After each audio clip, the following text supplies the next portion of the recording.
สบายดีท่านผู้ชมปัจจุบันนี้คือค่อยมาเมืองปากลายเด้อปกตินี่ค่อยต้องลงคลิปตอนเช้าแต่ว่าตอนนี้คือค่อยเดินทางแต่เช้าออกจากนครหลวงเวียงจันทน์มาค่อยก็เลยบ่มีเวลาลงคลิปแล้วตอนนี้คือค่อยมาฮอดเมืองปากลายแล้วก็มาเจอเขาเจ้าเฮ็ดบุญบั้งไฟพอดีเลยหากะเข้าที่พักหากะแจ้งเข้าที่พักแล้วก็แจ้งเข้าที่พักแล้วก็มารอกินข้าวตอนนี้คืออยู่เส้นแคมป์ของเมืองปากลายนี่แหละ เอิ้นว่าเส้นตลาดมืดเดี๋ยวจะเอากล้องหลังให้พวกเจ้าเบิ่งเด้อตอนนี้เฮาก็นั่งอยู่ประมาณ30นาทีถ้าเขาเจ้าครัวกินให้กินก็มีคนที่เขาเจ้าออกมาจากงานบุญบั้งไฟอยู่ทางด้านลุ่มนี่งานบุญบั้งไฟนี่เขาจะเห็นฮ้าวเขาเจ้าจุดบั้งไฟอยู่นี่เดี๋ยวซูมให้เบิ่งเด้อแล้วก็ออกจากหั้นแล้วเขาเจ้าก็มาเลาะอยู่แคมป์ของนี่แหละเลาะกินเลาะอย่างต่างๆนี่นะฮ้าวบั้งไฟท่านผู้ชมกำลังเห็นคนกรุ๊ปอยู่นี่เขาเจ้าหากระจูดขึ้นไปบั้งหนึงท่านผู้ชมจูด อันนี้มันเป็นทาเฮือนแพข้ามไปฝั่งนั่นก็เป็นลาวคือเก่าเด้อยังเป็นลาวอยู่ยังเป็นลาวอยู่เนาะนี่นะ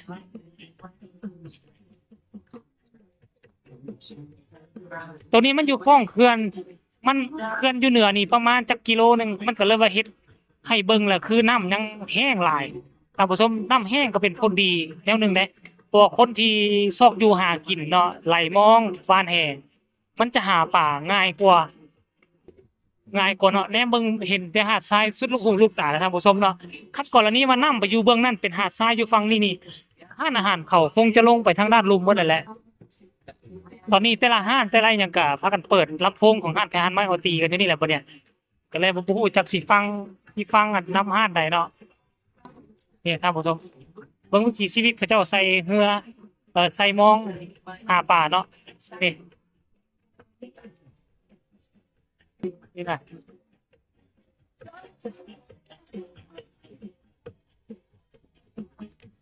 ลำหนึ่งก็กำลังไปปุดอยู่ฝั่งดอนทรายก็มีเรือของเขาเจ้าข้ามไปอยู่ดอนฝั่งนั้นเพราะว่าอยู่ดอนของฟันในเขาไหลมองนี่ดีในเขากลางมองแล้วเขาไหลมองตีมองอ้อมเช่นดอนทรายนี่ป่ามันจะเข้าดีเนาะ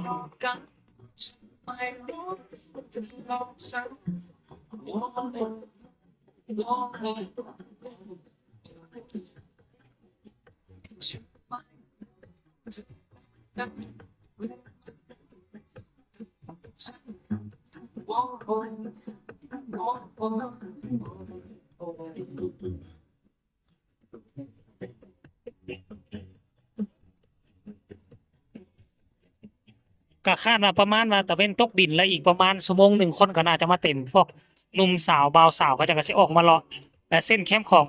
องนี่จะเป็นเส้นระยะสั้นๆท่านผู้ชมถ้าเบิ่งแล้วก็สิประมาณ500เมตรได้ประมาณ500เมตรท่านผู้ชมเนาะ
ทำโอเค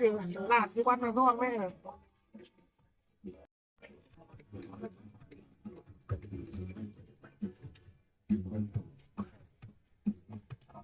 ความงามท่านผู้ชมคือตอนนี้นี่ตะเว้นตกดินไปแล้วมันกำลังจะสลุมมืดท่านผู้ชมแต่ว่าเบิ่งพระจันทร์เต็มดวงมื้อนี้ก็คือ15ค่ำแน่นอนท่านผู้ชมคันบ่มื้อนี้ก็เป็นมื้อวานนี่15ค่ำมื้อนี้1ค่ำเบิ่งแสง พระจันทร์เขาเจ้ามันซองลงลุมมันบ่ซองเข้ามาลุมความงามว่ะคือตอนนี้ตะเวนตกดินไปแล้วเนาะอยู่ทางด้านใต้ทางด้านลุมนี่เขาเจ้าก็ยังจุดบังไฟกันอยู่จุดบังไฟกันอยู่เนาะเห็นบอกควันเต็มอยู่หั่นก็คือโคมท่านผู้ชมแล้วก็ด้านนี้ก็เป็นห้านอาหารของเขานี่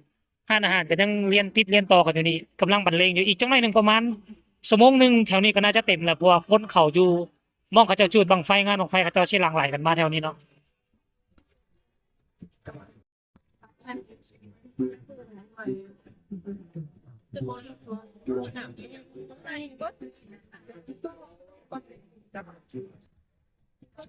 กับ200,000ตาที่โอ แสนไปนำตาเดียวก็โซแสนไปแต่เขาเลือกโทษอะไรมาอ้าวแกโอ้ยเดี๋ยวชั่วโมง เกี่ยวกับเบิดแล้วอ่ะ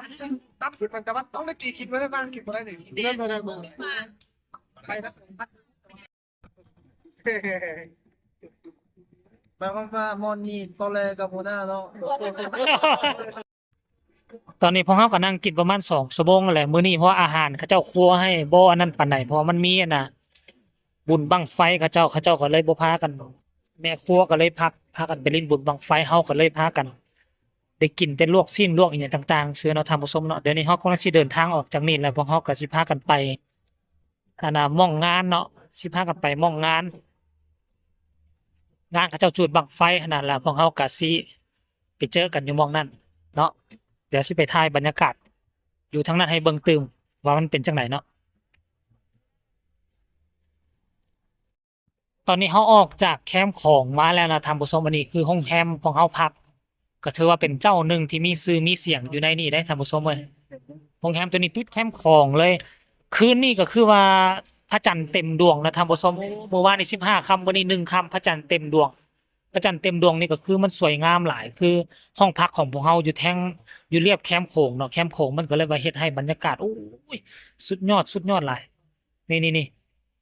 ไปนี่ก็สิเป็นทางด้านหลังของโรงแรมที่เฮาพักมันจะมีระเบียงมีร้านอาหารให้พวกเฮานั่งถ่ายรูปถ่ายห้อยอยู่นะท่านผู้ชมอันนี้คือเฮาจอดรถอยู่หน้าโรงแรมแล้วเฮาก็กำลังสิพากันไป อีกประมาณ300-400 เมตรหม้องที่เขาเจ้าเฮ็ดงานจูดบั้งไฟแล้วพวกเขาก็สิพากันไปย่างสัตว์ปูเป้าลิ้นนะท่านผู้ชมเดี๋ยวสิเก็บบรรยากาศให้บรรดา FC แฟนคลับให้เห็นเบิ่งว่าบุญบั้งไฟปากลายเนาะปากลายแขวงสัญญาบุรีอยู่ใกล้ๆกับติดกับฝั่งไทยเลย ว่ามันจะมีความมนต์ความซื่นคือจังไดเดี๋ยวพวกเขาก็สิพากันไปเก็บภาพบรรยากาศให้เบิ่งเนาะท่านผู้ชมเนาะรถของพวกเขาก็มา2 คันมาแต่เวียงจันทน์คันสีดำหมดเนาะ อ่าช่วงนี้ช่วงบุญช่วงงานเนี่ยมันก็เลยว่าสิหม้องจอดรถมันก็สิยากในจักหน่อยหนึงมันต้องได้จัดสรรปันส่วนกันนี่คือทีมงานของเฮาแหละโบกรถอยู่เนาะโอเคนะคลิปนี้ก็น่าจะฝากฝังไว้ช่วงนี้เจอกันใหม่ในคลิปต่อไปตอนสมเฮาไปลิ้นงานบุญบั้งไฟเนาะ